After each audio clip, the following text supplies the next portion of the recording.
There's good questions that XSC3. There's a bunch of people that raise a bunch of issues. Assalamu alaikum. Always has good questions, I should say. And there's somebody new who the picture is creepy as all hell, which is cool. Then again, I got a skull in mine, so actually, only that skull. Tai Young 777. That's the one that's got the cool questions. Also about, I gotta do a video concerning that. Yeah, ain't picking that one up.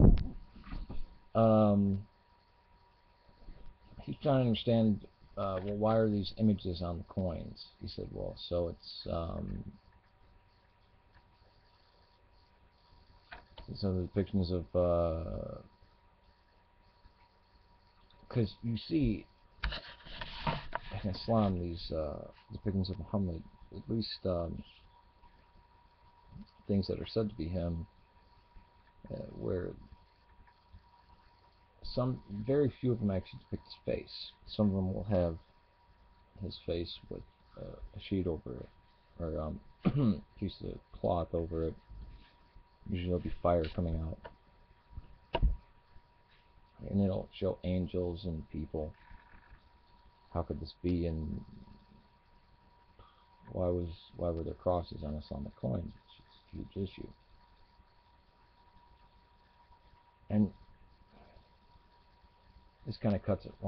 This is one of the things that I had realized years ago, which actually is probably one of the. I mean, there was a lot of things. There was a lot of little things that weren't little, that actually had big impact.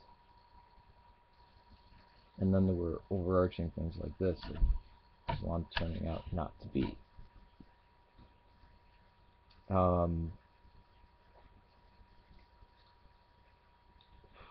Until about 750, the Islamic calendar starts in 622.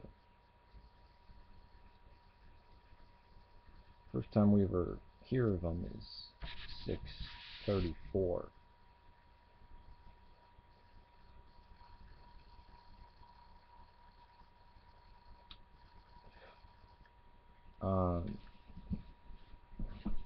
And it's the first time we hear of anything that's called in reference to modern day people, or the Muslims of Islam would say that's where we start at. They start the calendar at that, and they count the Umayyads and people before them as Muslims of Islam. Now I'm going to use a term that irritated me to no end for the majority of my life, the vast majority of my life, not just 2/3 of it. Kind of dating myself right there.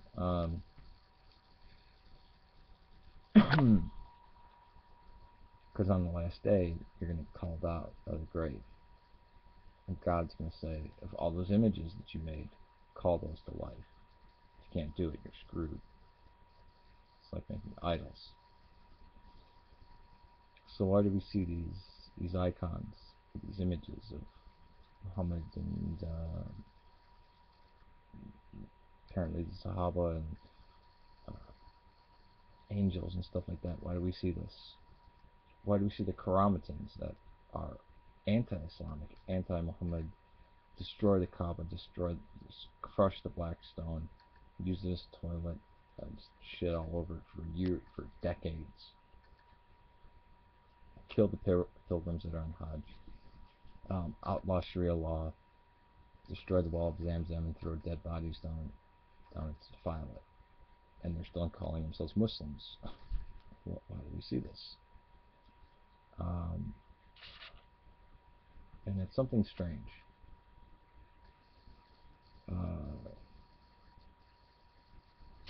Islam was not, until approximately 750 AD. which that date should ring a bell for all Westerners. That's around the time that Charles Martel routed the Abbasids 3 times, stopped the Muslims.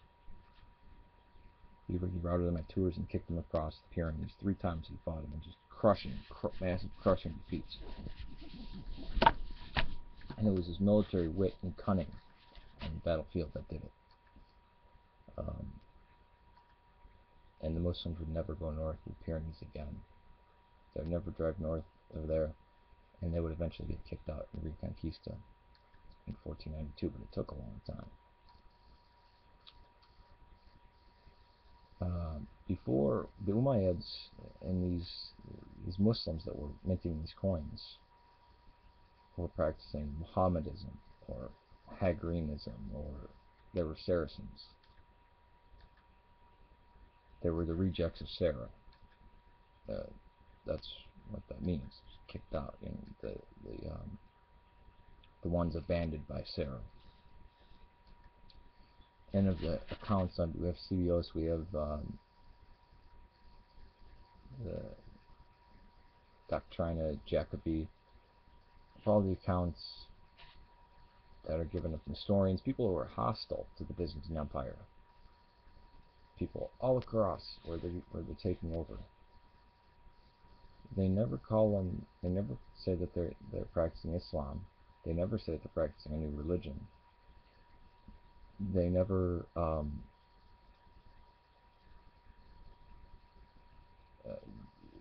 there's a total omission. They'll use words that get translated Muhammad, but they're not Muhammad. It's Tayyeya and Saracen and all this stuff. It's like, wait. And then when you do hear Muhammad, it's not referencing the guy that could be Muhammad. It can't.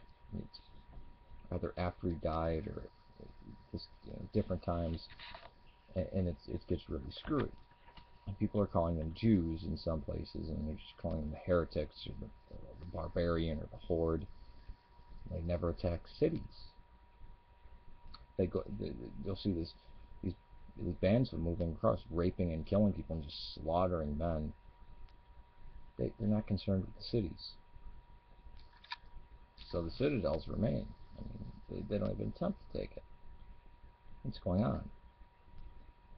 And the Persians and the Byzantines are some of the most literate people. This is the thing that's very confusing about it. Now, I challenge you to go look up the Lakhmids and the Ghassanids. They had iconography. It's a funny thing. Those images that you're seeing of Muhammad, why does he have fire coming out of his head? And why does he have a cloth over his face? You'd say, oh, well, they can't show his face. Well, I can't depict anything. Was there ever a desert prophet that gave a law from God, a law code? And at one point, he gets too close to God, and his head starts shining, and it's kind of disfigured. Gets mistranslated horns at one time. He has to put a cloth over his face. Sound familiar? Sound like numbers to you? Yeah. Why is it in the Quran? I mean, you look at the Lakhmid. Just look at their icon. They're identical. So you have the Umayyads. Again, I don't want to give too much away, but the Abbasids, they're different people. They're not descended from Muawiyah and Marwan. They're not Marwanid. They're supposedly descended from Uthman. And they start codifying this stuff, and even Bukhari, when he gives his account of how he compiled it. Again, this stuff is from, some of the biographies are from 200, the first biography we get is 200 years after the supposed death of Muhammad, and the collections of hadith are from 300. Reading the Quran, it says the Quran can stand alone, it speaks plainly. And you need to know what the New and Old Testament say to understand it. And it's when describing pagans of Mecca. And it's an internal voice. It's not just, you already have to know, right? Because it's just the revelation. You already have to know the context of what they're talking about. Well, it says they were of of the religion of Abraham, Meccans, but they were corrupted. They added to things, and they called the angels the sons and daughters of God, and they add to things, and they add images. Keep in mind, this is the period of iconoclasm where they were saying, "Oh, look, you corrupted it." Byzantium is going through the same thing. Something to look at. Hey, why are you having the same crisis and issues with your faith as the Byzantines are having about the same issues? I mean, you can see just even stuff welling up of like, wait, we're not supposed to have any images, but we're supposed to have images, and John of Damascus is writing at this time, and he identifies them as just the heretics. They don't say that either of them, that the Byzantines don't say that they're not Christians. They just say they're heretics. Sometimes they'll say they're Jews, but again, that's what you say about heretics, right? That's what the Christian would say about a heretic. And the same thing about the Muslims. They never say that the Christians are not. They refer to them as people of the book. What the hell's going on? When you have this establishing of these law codes and Sharia law, it never got practiced. It didn't come from Muhammad. These were things that got attributed to other emperors that got pulled out. So you get this codifying of law, just like the Taliban going through. They don't have, oh, remember back in the day, in the 50s and 60s, 50s, 60s, before then, the masjids were empty across the Middle East. It was nationalism. It wasn't, nationalism was the thing of the day. It wasn't Islam. It's kind of a new thing when Palestine and Israel start getting to fight and when you get into the 70s, where, I mean, even then it was a nationalist fight. You had communists that were part of, they were fighting Israel, and you had Christians that were fighting Israel. It's very recent, is this radical Islam type of thing. If Muslims were that strict, like the Taliban are strict, where you can't have these huge statues of Buddha, why are there huge statues of Buddha in Muslim-occupied territories of Afghanistan? It's been occupied for well over 1,000 years of Islam. Why is that? And even after 750, like, it's not until you get to about the year 1000. I mean, why does the West, why does the Byzantines not really care that these areas are being taken over? Maybe it's because they're not really being taken over. Maybe. I'm saying that for sure. It's very sketchy because the Muslims really don't have, when you go into the archaeology, you go, wait a minute, hold on, what's going on here? When you look at the accounts of non-Islamic people writing about this at these times, you see all these disparate things, and these people aren't in league with each other. These people are enemies of each other, but they're writing about the Muslims. Hey, they're not really calling them Muslims, they're calling them Saracens or Hagarenes. They're practicing Hagarism, and that this figure Muhammad, well, Syria, it looks identical to what we see as a heresy of the Syriac Church, Syriac heresy. And guess what they called Christ? Muhammad. Engraved in stone 200 years before Muhammad. We see that the Jews it's engraved in stone on a square cube, a Kaaba, calling Moses Muhammad, the praised one, like the anointed one, or praise be to Christ. I mean, either one of those can fit in. There's so much more of, like, the location of Mecca doesn't work. The fact that the Kaaba is clearly the remains of a chapel are right there, and the whole topography that's described in the Quran when it's describing Mecca, we see a Mediterranean climate. Could not possibly be where modern day Mecca is. Stuff like this. So I would urge you to check out some of the scholarly research, and it's Muhammadunism or Hagarism or Saracenism. It's not Islam. You don't begin to get that until about 750, and you don't get. It takes a while, and Sharia law was actually never practiced. Islam turns out not to be